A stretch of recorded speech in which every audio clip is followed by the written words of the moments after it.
देश में, हमारे मुल्क में जो हालात बने हैं उनमें हमारी भूमिका क्या होनी चाहिए, आप लोगों के माध्यम से हम अपने आप को, अपने समाज को, अपने देश को कैसे समृद्ध कर सकते हैं, इस पर मैं अपने कुछ विचार रखना चाहता हूँ। और मैं बैठा बैठा आप सबको देख रहा था। आप में से बहुत से यहाँ पर लोग आए, आपने हमारा अभिनंदन किया, स्वागत सत्कार किया।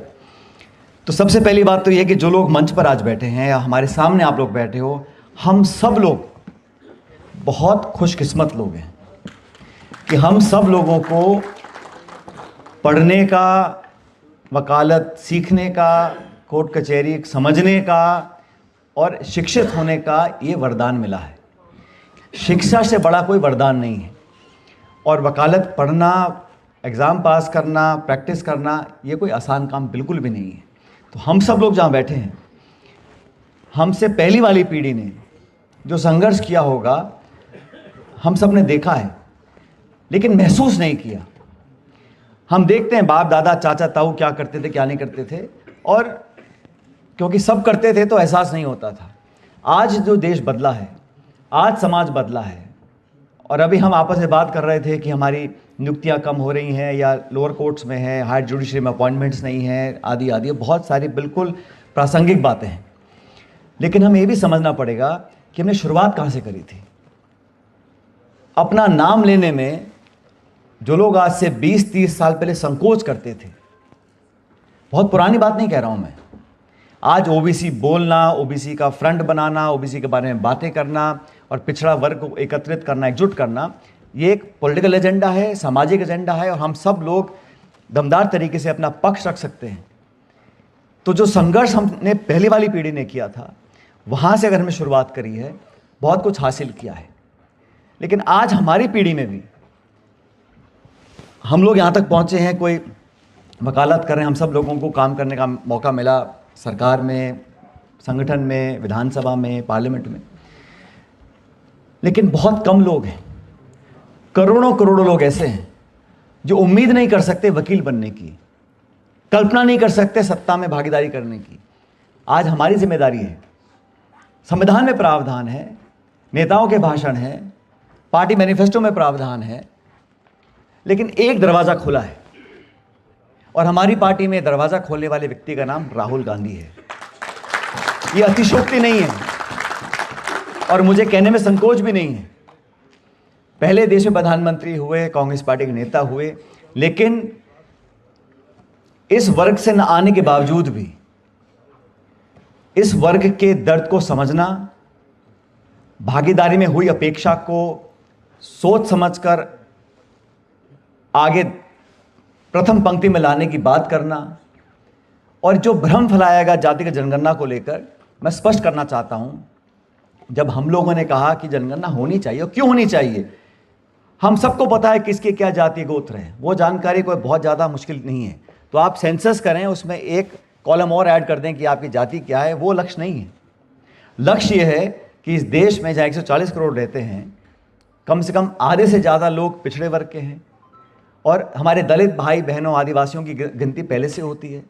उद्देश्य था कि एक इस प्रकार का साइंटिफिक डाटा हमारे पास हो कि समाज में जो लोग आर्थिक, सामाजिक, भौगोलिक दृष्टि से मुख्य धारा में नहीं हैं, उन लोगों के क्या हालात हैं, कितना वो प्रति व्यक्ति कमा रहे हैं, कितने वो शिक्षित हैं, कितनी नौकरी में उनको अवसर मिले हैं, उनकी भागीदारी कितनी है गवर्नेंस में, बजट्स में, स्कीम्स में, वो कितना लाभ उठा पा रहे हैं। सरकारें बनती थी, प्रदेश और देश में जो मुखिया होते थे वो मनमाने तरीके से आवंटन करते थे, इतना इस समाज को, इतना इस जिले को, इतना उस प्रांत को, कोई डाटा नहीं था। हम चाहते हैं पता तो पड़े, जिन लोगों के नाम पर वोट बटोरे जा रहे हैं वो किस प्रकार अपना जीवन व्यतीत करते हैं, उनके बच्चे बच्चियां कहाँ तक पढ़े हैं, पढ़ लेकर कहाँ भटक रहे हैं, कितनी नौकरी उनको मिली है। इस प्रकार का जब विवरण हमारे सामने डाटा में आएगा तो हम कह सकते हैं कि हमने 100 रुपये आवंटित किए थे इस समाज के कल्याण के लिए, और यहाँ पे सिर्फ 20% पैसा यूज किया है, या यहाँ पर सब बहुत प्रगति कर चुके हैं। हमें किसी और वर्ग को विद इन ओबीसी देखना है, क्योंकि ओबीसी भी कोई एक समाज नहीं है। और सबसे बड़ी बात यह है, जब अलग अलग समाज हैं, और जैसा यहाँ एक वक्ता बोल रहे थे, ओबीसी का मजहब हो सकता है, आप सिख हो, मुसलमान हो, हिंदू हो, लेकिन वर्ग वही है। वर्ग कौन सा वर्ग है? जिन दो हाथों से जो काम करता है वही पिछड़ा वर्ग है। वो अन्नदाता भी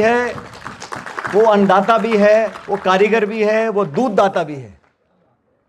हाथों से मेहनत करने वाले लोगों को मूलतः मैं समझता हूं, हम उसको मूल ओबीसी कहो, एमबीसी कहो, ओबीसी ए बी, कुछ भी करो, लेकिन जो लोग मेहनतकश लोग हैं, जो खून पसीने से इस देश का, हम सबका पेट पालते हैं, इस धरती का सीना फाड़ कर नाच पैदा करते हैं, वही तो पिछड़े लोग हैं।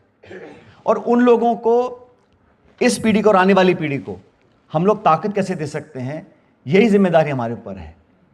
और आप सब लोग जो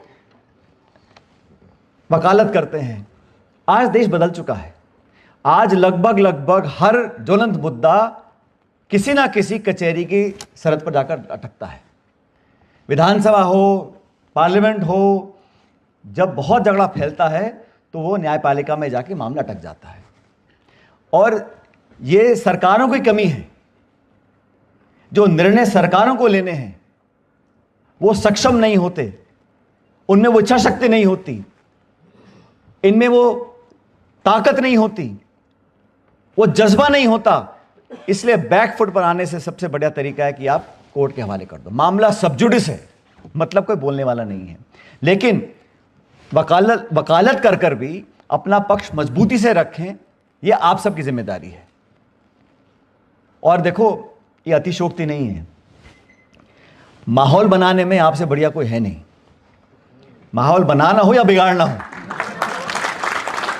तो मैं तो जब भी किसी बार एसोसिएशन में जाता हूं या मेरे क्षेत्र में मेरे कुछ वकील साथी मुझसे कुछ मांग कर लेते हैं, तो सबसे पहले मेरा कोटा, मैंने भाई तुम्हें लिफ्ट चाहिए लिफ्ट ले लो, कमरे चाहिए कमरे ले लो, अपना जो है वो बढ़िया करो। लेकिन हमें इस मौके का, इस पेशे का, इस अवसर का हमें फ़ायदा उठाना है। और मुझे खुशी है कि राहुल गांधी जी ने जब पिछड़े वर्ग की बात करी, और मैं समझ सकता हूं किसी नेता को, राष्ट्र पार्टी का कोई नेता हो, बहुत सारी विडंबनाओं का सामना करना पड़ता है। बहुत बड़ा दल है कांग्रेस पार्टी, नाना प्रकार की सोच है, हर जाति, वर्ग, प्रांत, धर्म, जाति के लोग इस पार्टी में हैं और सबका अपना अलग अलग तर्क है। लेकिन बावजूद उसके उन्होंने इस बात को रखा और दो टूक कहा कि जो न्याय मिलना चाहिए था, जो परिकल्पना सोच हमारी पार्टी सरकारों की रही, उसको हम पूरी तरह प्राप्त नहीं कर पाए हैं। उसको पूरा करने के लिए आज हमें एक और मौका देना पड़ेगा।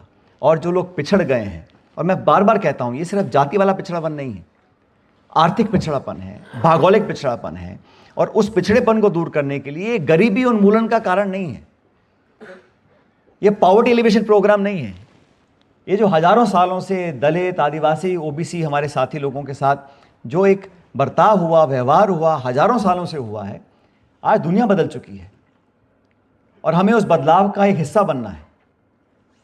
हम पॉलिटिकल पार्टी में काम करते हैं, हमारी जिम्मेदारी है कांग्रेस में। मैं बहुत कम उम्र में मुझको मौका मिला संसद में जाने का, और इन 20-25 सालों के सफ़र में मैंने हमेशा कोशिश करी है कि अगर मुझे इतनी कम उम्र में मेरी पार्टी ने मौका दिया, जनता ने आशीर्वाद दिया, मुझे लोकसभा भेजा, तो मैं मेरी राजनीति में मुझ जैसे या हमसे और जो इतने समर्थ ना भी लोग हों, उन नौजवानों को हमें आगे लाना चाहिए।